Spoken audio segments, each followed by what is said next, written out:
UNO তারিককে নিরাপত্তা দিতে ব্যর্থতার অভিযোগে বরিশাল এবং বরগুনার জেলা প্রশাসক প্রত্যাহার, বিচারকের ব্যাখ্যা নিয়ে প্রশ্ন। প্রভাব না খাটিয়ে পুরস্কারের জন্য যোগ্যদের মনোনয়নের পরামর্শ প্রধানমন্ত্রীর। 31 ব্যক্তি এবং প্রতিষ্ঠান পেল জাতীয় চলচ্চিত্র পুরস্কার। মাননীয় প্রধানমন্ত্রীর কাছে আমার এখন আবেদন, রাষ্ট্রীয় চিকিৎসা দৃষ্টি ফিরে পাওয়ার আকুতি সিদ্দিকুরের। উন্নত চিকিৎসায় প্রয়োজনে বিদেশ নেওয়া হবে, জানালেন ওবায়দুল কাদের। এলাকার মানুষ ঘর থেকে বেরোতে পারছে না, এমনও দেখা যাচ্ছে নিচতলায় যারা আছে তাদেরকে উপরতলায় আশ্রয় নিতে হচ্ছে। টানা বর্ষণে বিপর্যস্ত ঢাকা এবং চট্টগ্রামের জনজীবন। পদ্মা, মেঘনা, ব্রহ্মপুত্রের ভাঙনে দিশেহারা মানুষ।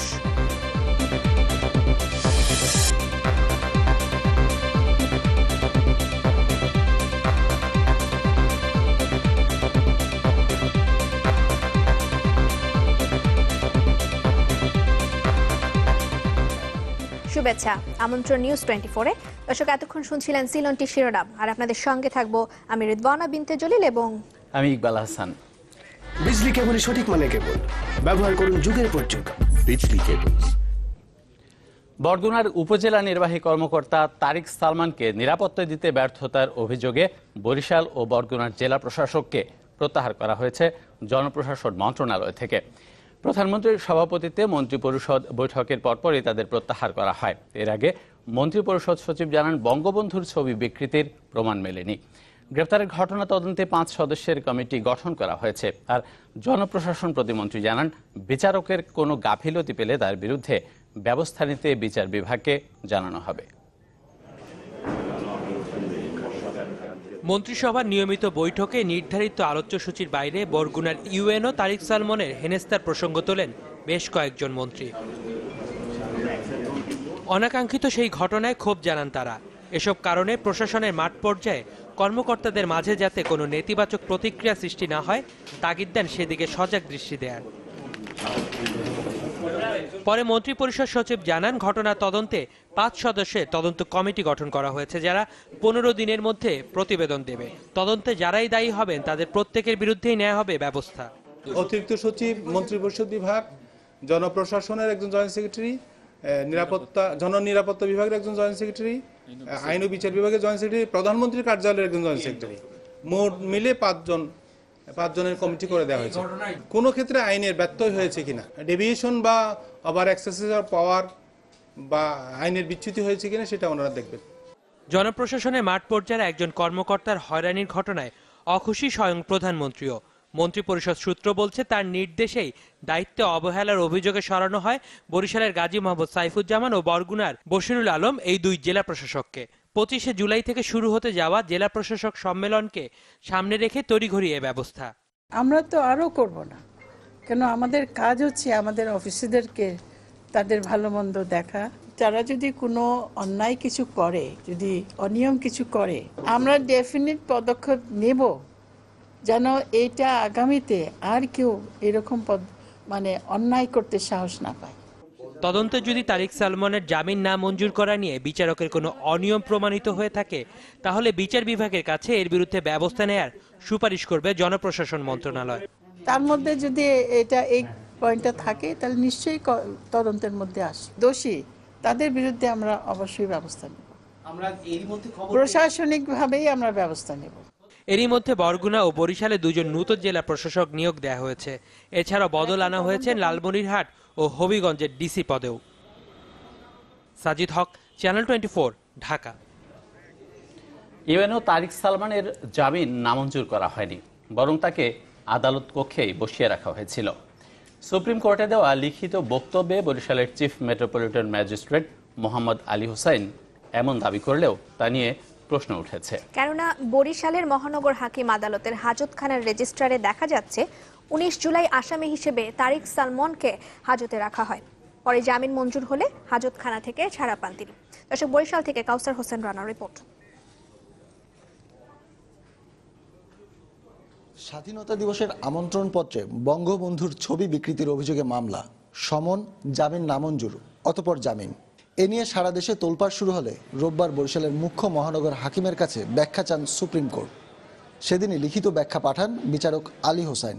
তার দাবি ইউনোকে মানুষের রোষানল থেকে বাঁচাতে শুনানি স্থগিত করেন এবং আদালতে বসিয়ে রাখেন। তারিক সালমনের জামিন নামঞ্জুর ও জেল হাজতে পাঠানোর কোনো প্রশ্নই ওঠে না। তবে তার এই ব্যাখ্যা নিয়েও প্রশ্ন তুলেছেন অনেকে। বরিশালের মহানগর হাকিম আদালতের হাজতখানার রেজিস্টার অনুযায়ী 19 জুলাই তালিকার 1 নম্বরেই তারিক সালমনের নাম।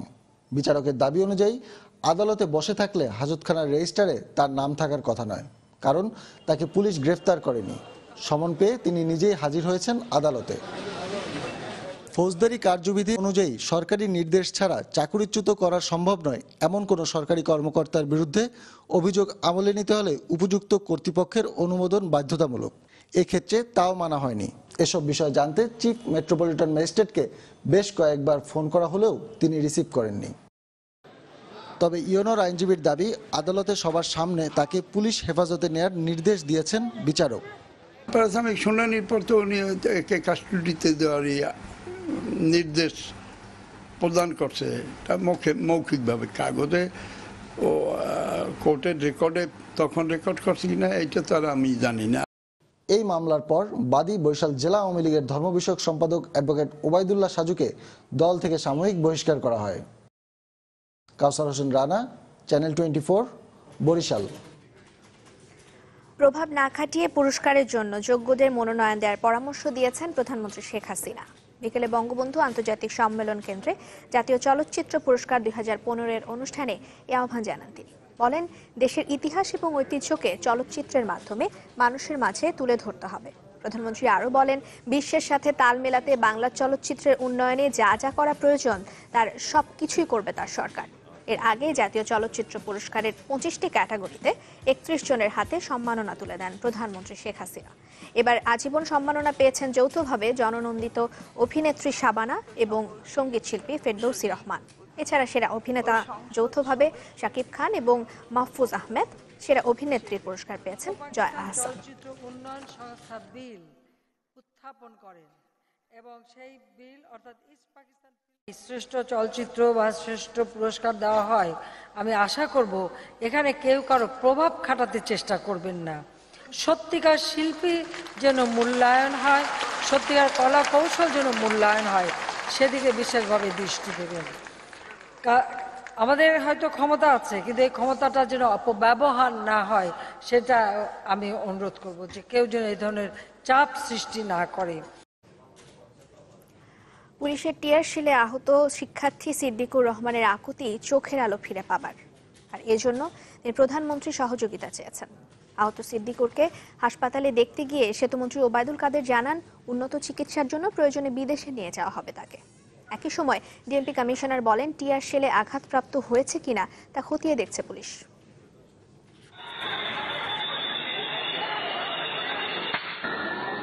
হঠাৎই টিয়ার শেলের শব্দ, এরপরেই মাটিতে লুটিয়ে পড়েন নীল পাঞ্জাবি পরা এক ছাত্র। রাজধানীর শাহবাগে পরীক্ষার তারিখ ও রুটিন ঘোষণার দাবির আন্দোলনে গত বৃহস্পতিবার পুলিশের সাথে সংঘর্ষে মাটিতে লুটিয়ে পড়া সে শিক্ষার্থী তিতুমির কলেজের ছাত্র সিদ্দিকুর রহমান। আঘাতে মারাত্মক জখম হয় তার 2 চোখ। ছবিতে যেখানে স্পষ্ট, ঘটনার এতদিন পরও ঢাকা মহানগর পুলিশের কমিশনার জানান, টিয়ার শেলের আঘাত চোখে লেগেছে কিনা তা খতিয়ে দেখা হচ্ছে। আমরা কারণ বের করব, কি কারণে এই আঘাতটা লাগলো, কিসের আঘাতে লাগলো, বা এইখানে অন্য কোনো পক্ষ থেকে অন্য কোনো ধরনের সাবোটেজ করা হয়েছে কিনা সে বিষয়টা আমাদের তদন্তের পর্যায়ে নিয়ে আসবো। হাসপাতালের বিছানায় থাকা সিদ্দিকুরের একটাই চাওয়া, ফিরিয়ে দেওয়া হোক তার চোখের আলো। মাননীয় মহান প্রধানমন্ত্রীর কাছে আমার এখন আবেদন, আমি যেন রাষ্ট্রীয় চিকিৎসার মাধ্যমে ছোট্ট ফেলে ব্যবস্থা করেন। আমি যেন আমার মা এবং ভাইয়ের করে ফিরে দিতে পারি। আমি জাতির মানবতার কাজে কোনো কাজ করতে পারি। সিদ্দিকুরকে দেখতে হাসপাতালে যান আওয়ামী লীগের সাধারণ সম্পাদক ওবায়দুল কাদের। এ সময় তিনি বলেন, প্রয়োজনে উন্নত চিকিৎসার জন্য বিদেশে নিয়ে যাওয়া হবে তাকে। এটা ডাক্তাররা এই ব্যাপারে পরামর্শ দিলেই সরকারের পক্ষ থেকে তাকে বিদেশে পাঠিয়ে সর্বোচ্চ চিকিৎসার ব্যবস্থা করা হবে। মধুর ক্যান্টিনে ঢাকা বিশ্ববিদ্যালয়ের অধিভুক্ত 7টি কলেজের শিক্ষার্থীরা বৈঠক শেষে জানান, দাবি আদায় না হওয়া পর্যন্ত আন্দোলন চালিয়ে যাবে। মাহফুজ কামাল, চ্যানেল 24, ঢাকা। টেকো নুডলস, সময়ে অসময়ে সব সময়। শ্রাবণের নবম দিনের টানা গুঁড়ি গুঁড়ি বর্ষণে বিপর্যস্ত নগর জীবন। এতে সবচেয়ে বেশি ভোগান্তিতে পড়েছেন যারা রাস্তায় বের হয়েছেন তারা। সোমবার সন্ধ্যা পর্যন্ত ঢাকায় বৃষ্টিপাত রেকর্ড করা হয়েছে 24 মিলিমিটার। আবহাওয়া অফিসের পূর্বাভাস বলছে প্রকৃতির এমন আচরণ অব্যাহত থাকবে সামনের কয়েকটা দিন। বৃষ্টির কারণে সকাল থেকে রাজধানীর প্রধান সড়কগুলো ছিল যানবাহনের ঠাসা।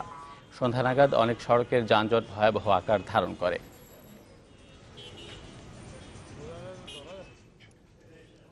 দর্শক, টানা বৃষ্টিতে জলাবদ্ধতা যেমন সৃষ্টি হয়েছে, রাজধানীর বিভিন্ন সড়কে তীব্র যানজটের খবর কিন্তু আমরা নানা সময় দেখিয়েছি আপনাদেরকে। আর সেই খবর আরও একটু জানানোর জন্য ধানমন্ডির 27 নম্বর থেকে আমাদের সাথে সরাসরি যোগ দিচ্ছেন হিরণ খান। হিরণ, এখন কি অবস্থা দেখছেন আপনারা যেখানে আছেন সেখানে? ইকবাল, আপনি যেমনটি জানাচ্ছিলেন যে সকাল থেকে কিন্তু আসলে তীব্র যানজট ছিল। আপনি জানেন যে রাজধানী শহরে যানজট কিন্তু একটা প্রতিদিনের একটি বিষয়, যে যার কারণে সাধারণ মানুষ যারা চলাফেরা করেন তাদের ভোগান্তি চরমে যায়। আজকে কিন্তু তার সেই ভোগান্তি কিন্তু আরও মাত্রা তীব্র হয়েছে, কারণ সকাল থেকে গুড়ি গুড়ি বৃষ্টি এবং মাঝারি ধরনের বৃষ্টি হয়েছে। এবং আবহাওয়া অফিসের সাথে আমি কথা বলেছিলাম, তারা যেটা আমাকে জানিয়েছেন যে আগামীকালও এই বৃষ্টি হবে, এরকম গুড়ি গুড়ি এবং মাঝারি ধরনের বৃষ্টি হবে এবং পরশু দিন থেকে আবহাওয়া কিছুটা স্বাভাবিক হতে পারে। আমি আপনাকে যদি যানজটের চিত্র দেখাই ইকবাল, দেখতে পারবেন আমি এখন অবস্থান করছি 27 নম্বরের যে মোড়টি রয়েছে রাপা প্লাজার সামনে, সেই মোড়টিতে। এবং আমি বিভিন্ন জায়গা ঘুরেছি, ধানমন্ডি, ফার্মগেট, কাউরান বাজার, একই চিত্র আমি যেটা দেখেছি যে আমি সাধারণ মানুষের সাথে কথা বলেছি, তারা যেটা আমাদেরকে জানাচ্ছেন যে প্রতিটা সিগনালে প্রায় 1.5 ঘন্টা থেকে 1 ঘন্টা দেরি হচ্ছে। আপনি জানেন যে রাজধানীতে উন্নয়নমূলক কর্মকাণ্ডের জন্য প্রায় রাস্তা খোঁড়াখুড়ি হচ্ছে। আপনি জানেন যে মেট্রো রেল এবং ফ্লাইওভার নিয়ে রাস্তা খোঁড়াখুড়ি হচ্ছে, যার কারণে রাস্তাগুলো অনেক সংকুচিত হয়ে গেছে, যার কারণে একটি লেন দিয়ে এক সময় আমি যেটা দেখেছি একটি লেন দিয়েও গাড়ি চলতে দেখা গেছে। সেই যানজট এবং পুরো এলাকা, এই পুরো ধানমন্ডি বলেন, মিরপুর, উত্তরা, বনানী এবং আরামবাগ, মালিবাগ সহ বিভিন্ন এলাকায় কিন্তু এই তীব্র যানজটের চিত্র কিন্তু আমি দেখতে পেয়েছি। এখনও আপনাকে যেটা দেখালাম ধানমন্ডি 27 নম্বরে। তবে আবহাওয়া অফিস যেটা আমাদেরকে জানিয়েছেন যে আগামী পরশু দিন থেকে আসলে এই আবহাওয়া কিছুটা স্বাভাবিক হতে শুরু করবে। ইকবাল। হিরণ, আপনাকে ধন্যবাদ। আপনি থাকুন সেখানে। আমরা আশা করব যে এই সংকট খুব অল্প সময়ের মধ্যে সমাধান হয়ে যাবে। এ যেন নিয়মে পরিণত হয়েছে। কিছুক্ষণ ভারী বৃষ্টি, তাতেই পানির নিচে বন্দরনগরী চট্টগ্রামের বেশ কিছু এলাকা। গত রাত থেকে টানা বর্ষণে জলজট নগরীর Agrabad, CDA, access road, Halishahar, Chawkbazar ও বাকুলিয়া এলাকায়। কোথাও কোথাও হাঁটু পানিতে ডুবে আছে রাস্তাঘাট, ফলে মানুষের ভোগান্তির শেষ নেই। জলাবদ্ধতা নিরসনে স্থায়ী ব্যবস্থা না নেওয়ায় ক্ষোভ জানিয়েছেন বিপর্যস্ত নগরবাসী। পানিবন্দী নগরীর এমন চিত্রই যেন এখন চট্টগ্রামের স্বাভাবিক বিষয়। তাতে কয়েকদিন পরপরই জলাবদ্ধতার শিকার হচ্ছে জনজীবন, পোহাতে হচ্ছে অবর্ণনীয় দুর্ভোগ। অতি ভারী বর্ষণ, সেই সাথে জোয়ার, সব মিলে সোমবার সকাল থেকেই পানিতে টইটুম্বুর হয়ে পড়ে নগরীর আগ্রাবাদ, হালিশহর, বহদ্দারহাট, চকবাজার, 16 শহর সহ আশপাশের সব নিচু এলাকা। তাতে সীমাহীন ভোগান্তিতে পড়ে নাকাল হয়েছেন এসব এলাকার মানুষ। ব্যবসা বাণিজ্যর খুবই ক্ষতি হচ্ছে, এলাকার মানুষ ঘর থেকে বেরোতে পারছে না। এমনও দেখা যাচ্ছে নিচতলায় যারা আছে তাদেরকে উপরতলায় আশ্রয় নিতে হচ্ছে। আজকে কদিন ধরে যে পানির যে অবস্থা, অফিসও করতে পারতেছি না, কোনো বেচা কেনা নাই, কাস্টমার আসতে পারতেছে না, রোডে আসতেছে যা ঘুরে চলে যাচ্ছে পানির জন্য। আর পানির যে সমাধানটা, এটা সবাইকে মিলে ঝুলে করতে হবে। প্রতিনিয়ত আমাদেরকে বুক সমান পানি, একটু সামনে গেলে বুক সমান পানির মধ্যে দিয়ে যেতে হচ্ছে। আমার ওয়াইফও কর্মজীবী, তাকেও ঠিক একই অবস্থা, আজকে সে যেতেও পারেনি। তো প্রতিদিনই যদি এটা সাময়িক হইতো তাহলে হয়তো এটা ব্যাপার ছিল না, কিন্তু দেখা যাচ্ছে প্রতিদিনই আমাদেরকে এই সমস্যাগুলোকে উপর দিয়ে আমাদেরকে চলতে হচ্ছে। রাস্তায় তেমন বাহন নেই, ফলে পরিস্থিতি এমন দাঁড়িয়েছে নিত্য জলাবদ্ধতার ভোগান্তিতে নগরীর আগ্রাবাদ সিডি এলাকায় চলাচলের জন্য পানিতে বোট নামাতে বাধ্য হয় সরকারি কর বিভাগ, যেটা দিয়ে এক ভবন থেকে আরেক ভবনে যাতায়াত করছেন কর্মকর্তা কর্মচারীরা। দীর্ঘদিনেও জলাবদ্ধতা সমস্যার সমাধান নেই, উল্টো দিন দিন বাড়ছে এর মাত্রা। তাই ক্ষুব্ধ বিরক্ত মানুষের একটাই দাবি, অগ্রাধিকার ভিত্তিতে এই ভোগান্তির অবসান করুক সরকার। আমাদের এখন ফ্লাইওভারের কোনো প্রয়োজন নাই, আমাদের এখন প্রয়োজনকে একটা সুইচ গেটের, ভালো একটা সুইচ গেট, যাতে এভাবে পানিবন্দী হয়ে মানুষের থাকতে না হয়। আমাদের মেয়র মহোদয়ের কাছে আমাদের অনুরোধ, বিনীত অনুরোধ, যেভাবে হোক যেন আমাদের এই দুরবস্থা থেকে আমাদের মুক্ত করে। আমাদেরকে প্রধানমন্ত্রী যদি না দেখে স্বইচ্ছেভাবে, তাহলে আমরা জলাবদ্ধতা মনে হয় যে আরো কত বছর কতদিন থাকি সেটা আমাদের বলা মুশকিল। জলাবদ্ধতায় আড়তে আড়তে পানি ঢুকে নিত্যপণ্যের ব্যাপক ক্ষতি হয়েছে খাতুনগঞ্জ ও চাকতাইয়ে। পানিতে পড়ে থাকা বিদ্যুতের তারে জড়িয়ে বাদুরতলায় মারা গেছে এক কলেজ শিক্ষার্থী। ইমদাদুল হক, চ্যানেল 24, চট্টগ্রাম। এদিকে পদ্মা, ব্রহ্মপুত্র আর মেঘনা নদীর ভাঙন ভয়াবহ রূপ নিয়েছে। এতে বসতবাড়ি এবং ফসলি জমি হারিয়ে দিশেহারা চাঁপাইনবাবগঞ্জ, গাইবান্ধা এবং মুন্সিগঞ্জের নদীপাড়ের মানুষগুলো। আতঙ্কে ঘরবাড়ি সরিয়ে নিয়েছে শত শত পরিবার, যদিও নিজেদের দায় এড়াতে নানা অজুহাত পানি উন্নয়ন বোর্ড কর্মকর্তাদের। ভয়াল রূপে পদ্মা, একটু একটু করে জমির অংশ যাচ্ছে নদীগর্ভে। কিছুদিন আগেও চাঁপাইনবাবগঞ্জের রোডপাড়া গ্রামটি মুখর ছিল মানুষের আনাগোনায়। গত এক সপ্তাহের ভাঙনে এখন খাখা করছে এলাকাটি। বিলীন হয়েছে শতাধিক ঘরবাড়ি, বসতভিটা, আমবাগান আর ফসলি জমি। বাপদাদার যেটুকু ধানি জমি ছিল বা আমবাগান ছিল সেগুলোও শেষ হয়ে গেছে, এখন মাত্র ভিটাবাড়িটা আছে। দাখিল মাদ্রাসা, প্রাইমারি স্কুল, বোর্ড সব আছে, সব ধ্বংস হয়েছে। আল্লাহ পদ্মার ডান তীরে ভারত আর বাম পাশে বাংলাদেশ। স্থানীয়রা বলছেন, ভাঙন রোধে ব্যবস্থা না নিলে চরবাগডাঙ্গা ইউনিয়নের পুরোটাই চলে যাবে ভারতের দখলে। বছর বছর বাঁধ নির্মাণের আশ্বাস মিললেও বাস্তবে তার দেখা মেলে না। আস্তে আস্তে মনে হচ্ছে যে ভারতের ভিতরে আমরা চলে যাব, কিছু জমি জায়গা কিছু নাই। বাঁধ হবে হচ্ছে এরকম ধরনের আমরা সংবাদ পাইতেছি, কিন্তু বাস্তবে আমরা এখন পর্যন্ত কোনো কিছু দেখতেছি না। 10 নম্বর বাঁধ থেকে নাড়ুখাকি পর্যন্ত যদি বাঁধটা বাঁধা হয় তাহলে আমরা চরবাড়া রক্ষা পাবে। বাঁধ নির্মাণের বিষয়ে স্থানীয় সংসদ সদস্য দুষলেন আমলাতান্ত্রিক জটিলতাকে, আর পানি উন্নয়ন বোর্ড কর্তা দায় দিলেন ফারাক্কার। বর্ষা মৌসুমে যখন অতিরিক্ত বৃষ্টি হয় তখন তার আশঙ্কায় গেট খোলার ক্ষেত্রে ওই নিয়ম মানে না। আকস্মিক হঠাৎ করে গেট বেশি খুলে দিলে দ্রুত পানিটা ধেয়ে আসে, তখন ভাঙনের প্রবণতা বৃদ্ধি পায়।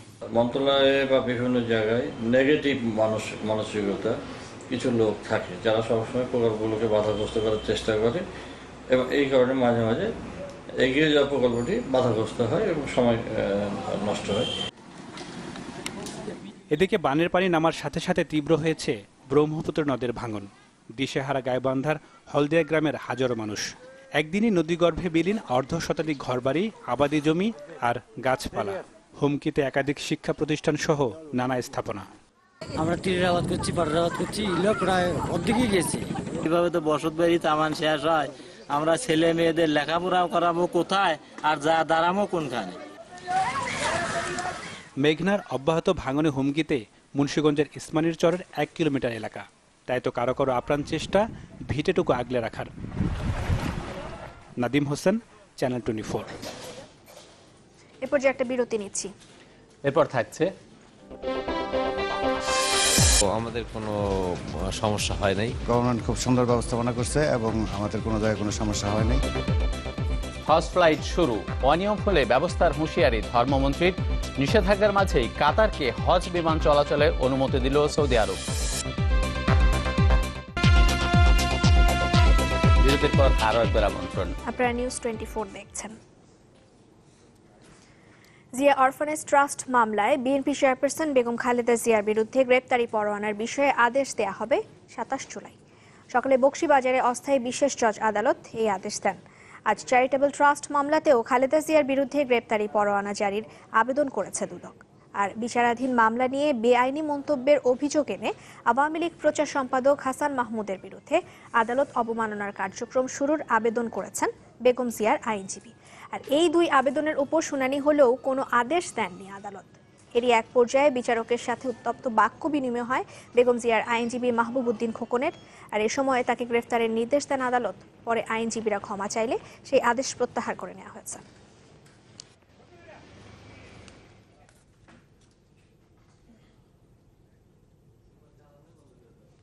শুরু হলো হজ যাত্রা। প্রথম দিন দুটি ফ্লাইটে ঢাকা ছেড়েছেন 837 জন। আজ আরও দুটি ফ্লাইট জেদ্দার উদ্দেশ্যে ঢাকা ছাড়বে। ধর্মমন্ত্রী বলছেন, হজ ফ্লাইট নিয়ে কোনো ধরনের অব্যবস্থাপনার প্রমাণ মিললে কঠোর ব্যবস্থা নেওয়া হবে। প্রতি বছরের মতো এবারও বাংলাদেশ থেকে হজ পালনে যাচ্ছেন সামর্থ্যবান মুসলমানরা। সোমবার শুরু হওয়া হজ ফ্লাইট চলবে 26 আগস্ট পর্যন্ত। বাংলাদেশের উন্নতি হোক, সামনে আরো উত্তরোত্তর বৃদ্ধি করুক। পবিত্র আল্লাহর ঘর জিয়ারত করতে যাচ্ছি, নিজের জন্য দোয়া থাকবে, দেশের জন্য দোয়া থাকবে। খুব আনন্দ নিয়ে যাচ্ছি যে হজে যাচ্ছি। আল্লাহর ঘর তওয়াফ করতে পারবো।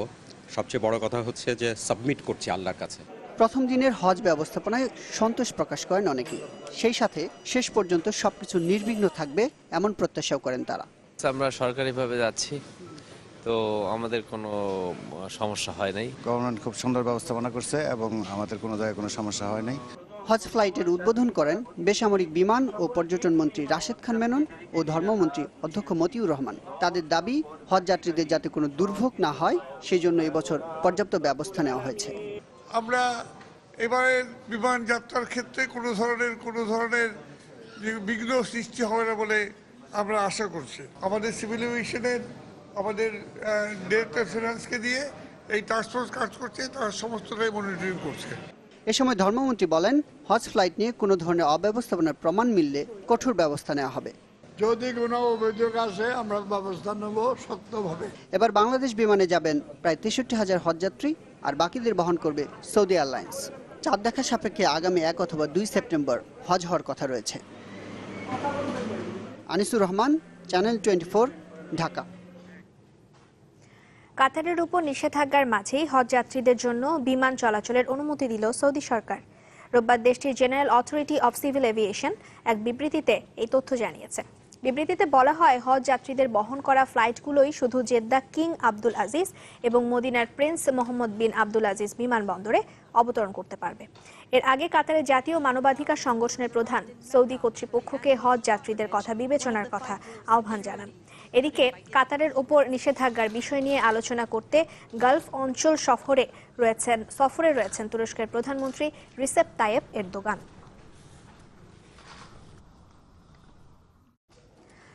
আগামী জাতীয় নির্বাচনে সরকার যদি ইসিকে সহায়তা না করে, তাহলে কমিশন চাইলে নিজ কর্মকর্তাদের রিটার্নিং কর্মকর্তা হিসেবে নিয়োগ দিতে পারে। ঢাকায় বিদেশি কূটনীতিকদের কাছে এমন পর্যবেক্ষণ তুলে ধরেছে ইলেকশন ওয়ার্কিং গ্রুপ। সরকার নির্বাচনী আইনে পরিবর্তন আনতে পারে বলেও শঙ্কা প্রকাশ করেছে নির্বাচন পর্যবেক্ষণকারীদের এই জোট। তাদের মতে, সরকারের সদিচ্ছা ছাড়া বিশ্বের কোথাও গ্রহণযোগ্য নির্বাচন সম্ভব নয়। মোর্শেদ হাসিবের রিপোর্ট। একাদশ নির্বাচন ঘিরে এরই মধ্যে সরগরম রাজনীতির মাঠ। নির্বাচন কমিশন প্রকাশ করেছে তাদের রোডম্যাপ। এই অবস্থায় নির্বাচন কমিশনের জন্য মূল 4 বিষয়কে চ্যালেঞ্জ হিসেবে দেখছে 28টি বেসরকারি সংস্থার সমন্বয়ে গঠিত ইলেকশন ওয়ার্কিং গ্রুপ, যা তুলে ধরা হয়েছে বিদেশি কূটনীতিকদের কাছে। প্রথমেই আছে নির্বাচনের সময় সবার জন্য সমান পরিবেশ নিশ্চিত করা। ইডব্লিউজিও বলছে, জনগণের কাছে ক্ষমতাসীন দলের ভোট চাওয়ার বিপরীতে বিএনপি সেভাবে মাঠেই নামতে পারছে না। দ্বিতীয় চ্যালেঞ্জ হিসেবে ইডব্লিউজিও মনে করে নির্বাচনী আইন কাঠামোর পর্যালোচনা দরকার। নির্বাচনী প্রশাসনের উপর কতটা কর্তৃত্ব বজায় রাখতে পারবে ইসি, সেটিকেও চ্যালেঞ্জ বলে মনে করছে নির্বাচন পর্যবেক্ষকের গ্রুপটি। তারা বলছে, সুষ্ঠু নির্বাচনের স্বার্থেই আইন শৃঙ্খলা বাহিনী সহ প্রশাসনকে কাজ করতে হবে নির্বাচন কমিশনের অধীনে, কেননা বর্তমান প্রশাসনের উপর রাজনৈতিক প্রভাব সুস্পষ্ট বলে মনে করে তারা। সবশেষ চ্যালেঞ্জ হিসেবে তারা বলছে, সরকার নিজেদের স্বার্থে নির্বাচনী আইন পরিবর্তন করে থাকে। প্রধানমন্ত্রীকে বলতে শুনেছি এই ওনাদের যে গত কাউন্সিল হয়েছিল, আওয়ামী লীগের কাউন্সিল, সেখানে যে বাংলাদেশে আর কোনো প্রশ্নবিদ্ধ নির্বাচন হবে না। কাজেই সরকারের কিন্তু একটা কমিটমেন্ট আছে। তবে সাবেক কমিশনার মনে করেন, নির্বাচন কমিশনের জন্য সবচেয়ে বড় চ্যালেঞ্জ জনগণ ও সব দলের কাছে আস্থা অর্জন। বড় পলিটিক্যাল পার্টি যদি আস্থা না থাকে নির্বাচন কমিশনের উপর, এটা একটা সংস্কৃতি হয়ে দাঁড়িয়েছে। এবং ইলেকশন কমিশন এমন কাজ করে বা এমন আইন বা রুলস বা পরিপত্র তৈরি করে যেগুলোতে সবাইকে কনফিডেন্সে আনতে পারে না। তত্ত্বাবধায়ক সরকার ছাড়াও সুষ্ঠু নির্বাচন সম্ভব বলে মনে করছে ইলেকশন ওয়ার্কিং গ্রুপের পরিচালক। ভিন্ন মত আছে এই বিশ্লেষকের। আমরা ওইরকম একটা মেকানিজমে চলে যেতে পারি যাতে করে সরকার কোনোভাবেই নির্বাচন কমিশনের কার্যক্রম হস্তক্ষেপ করতে না পারে, এবং কমিশনের ইচ্ছাটাই হবে সবচেয়ে বড় ইচ্ছা। যদি এরকম একটা মেকানিজম থাকে, সেটা কিন্তু আমার ওই কেয়ারটেকার সরকার ছাড়া সম্ভব। শাহাবুদ্দিন সাহেবের সময় এবং তারপরে কনস্টিটিউশনাল কেয়ারটেকার গভর্নমেন্ট যদি যেভাবে আমি বলি, তাহলে 3টি কনস্টিটিউশনাল কেয়ারটেকার গভর্নমেন্টের নিচে 4 টোটাল 4টি ইলেকশন হয়েছিল এবং এই 4টি ইলেকশন কিন্তু ইন্টারন্যাশনাল স্ট্যান্ডার্ড ইলেকশন হয়েছিল। রাজনৈতিক সরকারের অধীনে সুষ্ঠু ও স্বচ্ছ নির্বাচনের কোনো উদাহরণ না থাকায় নির্বাচন সামনে এলেই নির্বাচনী সরকার নিয়ে প্রতিবারই বিতর্ক দেখা যায় বলে মনে করেন তারা। মোকসাদ হাসিব, চ্যানেল 24, ঢাকা। দর্শক, নিউজ 24 এর সময় হলো আরো একটা বিরতির। ফিরে এসে জানাবো। গোপালগঞ্জে বখাটেদের হাতে স্কুল ছাত্রীর বাবা খুনের ঘটনায় আটক হয়নি কেউ। শরীয়তপুরে শিশু লিজার ময়নাতদন্ত বিভ্রান্তিকর, দাবি পুলিশের।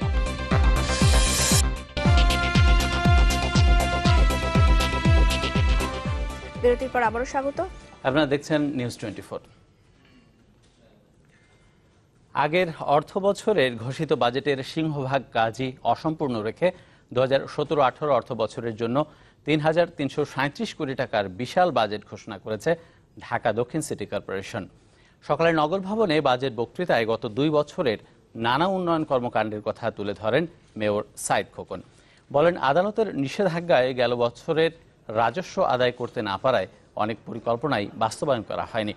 জানান, আগামী আগস্ট-সেপ্টেম্বরের মধ্যে রাজধানীর জলাবদ্ধতা পুরোপুরিভাবে নিরসন করা সম্ভব হবে। আর চিকুনগুনিয়া রোগের হাত থেকে নগরবাসীকে মুক্তি দিতে এখন থেকেই নিয়মিত অভিযান চলবে বলেও জানান তিনি। এর আগে সিটি কর্পোরেশনের কাজের সমন্বয়হীনতার নানা অভিযোগ এনে বক্তব্য দেন কাউন্সিলররা।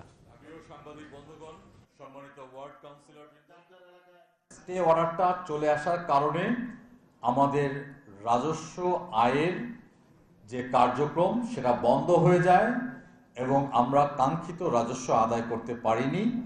এ কারণে আমাদের বাজেটের যে লক্ষ্যমাত্রা, সেই লক্ষ্যমাত্রার একটা উল্লেখযোগ্য অংশ আমাদের বাস্তবায়ন করতে ব্যাহত হয়েছে। শরীয়তপুরে শিশু লিজার ময়নাতদন্ত নিয়ে বিভ্রান্তিকর তথ্য দিয়েছেন চিকিৎসক, এমন দাবি করেছেন জেলার ভারপ্রাপ্ত পুলিশ সুপার মোহাম্মদ এহসান শাহ। দুপুরে সংবাদ সম্মেলনে তিনি বলেন, হত্যার পর শিশুটির কিডনি, লিভার, ভালভ এবং হৃৎপিণ্ড কেটে নেয়ার ঘটনা সঠিক নয়। তিনি আরো বলেন, এই ঘটনায় আটক 2 জন শিশু লিজাকে হত্যার কথা স্বীকার করেছে।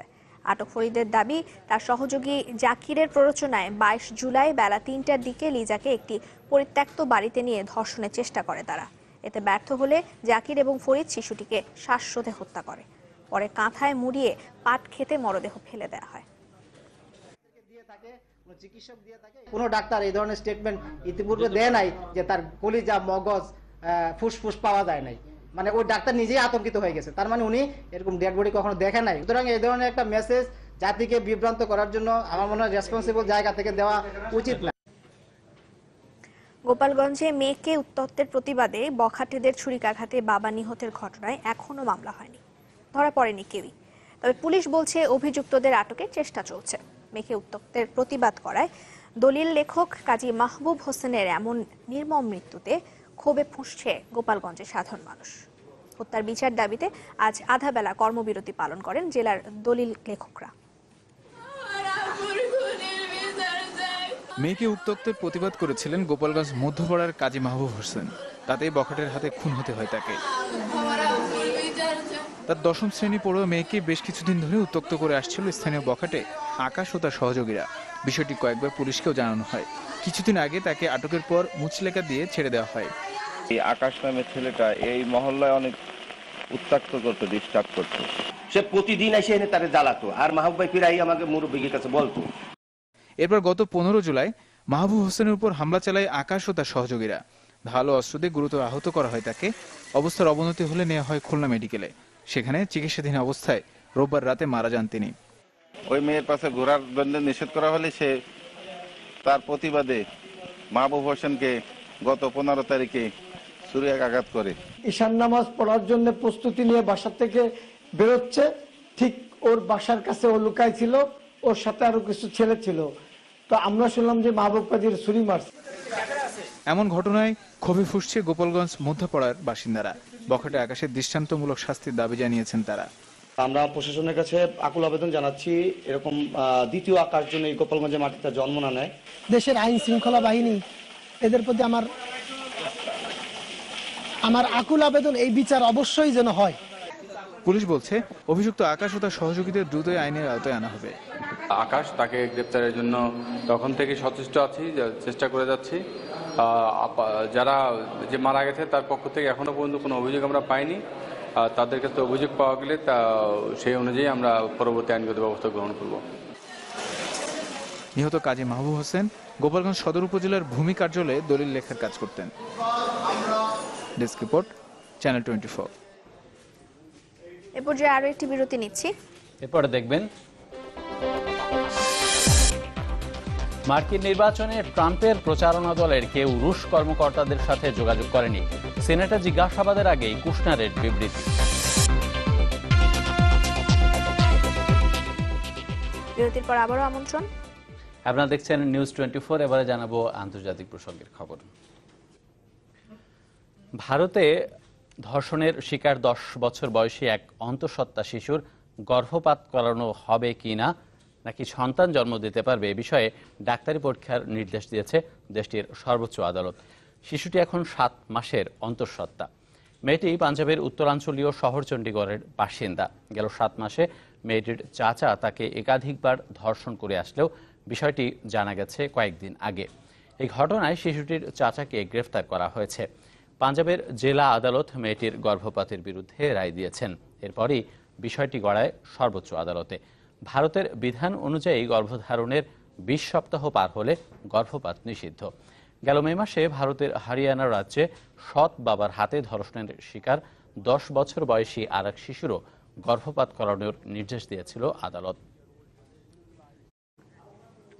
গেল বছরের মার্কিন প্রেসিডেন্ট নির্বাচনে ট্রাম্পের প্রচারণা দলের কেউই রুশ কর্মকর্তাদের সাথে যোগাযোগ করেনি। মার্কিন সিনেটে জিজ্ঞাসাবাদের আগে আজ 11 পৃষ্ঠার এক লিখিত বিবৃতিতে এমনটা দাবি করেছেন ট্রাম্পের জামাতা জ্যারেড কুশনার। বিবৃতিতে ট্রাম্পের জামাতা জ্যারেড কুশনার দাবি করেন রুশ কর্মকর্তাদের সাথে কোনো গোপন আঁতাত নেই। স্থানীয় সময় সোমবার আরও পরে কুশনারকে সিনেটের ইন্টেলিজেন্স কমিটিতে রুদ্ধদ্বার জিজ্ঞাসাবাদ করা হবে। গেল সপ্তাহে মার্কিন সিনেটের বিচার বিভাগীয় কমিটি জানায় 26 জুলাই শুনানিতে ডাকা হয়েছে প্রেসিডেন্ট ট্রাম্পের বড় ছেলে ট্রাম্প জুনিয়র এবং ট্রাম্পের সাবেক ক্যাম্পেইন ম্যানেজার ম্যানাফোর্টকে।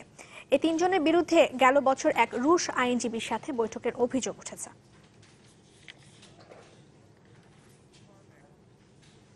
আফগানিস্তানের রাজধানী কাবুলে আত্মঘাতী গাড়ি বোমা হামলায় প্রাণ গেছে 35 জনের, আহত হয়েছেন অন্তত 40 জন।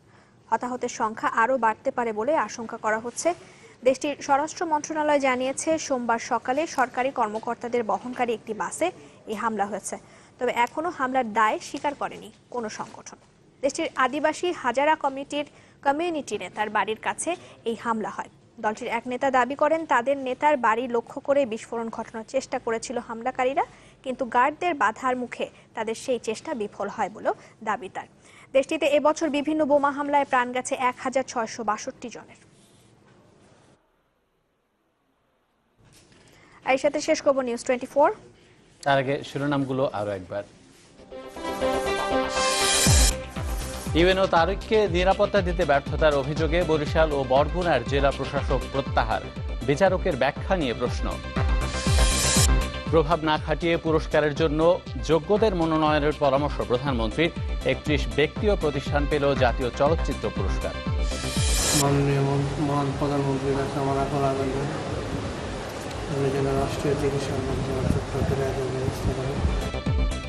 দৃষ্টি ফিরে পাওয়ার আকুতি সিদ্দিকুরের, উন্নত চিকিৎসায় প্রয়োজনে বিদেশ নেওয়া হবে জানালেন ওবায়দুল কাদের। এলাকার মানুষ ঘর থেকে বেরোতে পারছে না, এমনও দেখা যাচ্ছে নিচতলায় যারা আছে তাদেরকে উপরতলায় আশ্রয় নিতে হচ্ছে। টানা বর্ষণে বিপর্যস্ত ঢাকা ও চট্টগ্রামের জনজীবন, পদ্মা মেঘনা ব্রহ্মপুত্রের ভাঙনে দিশেহারা মানুষ।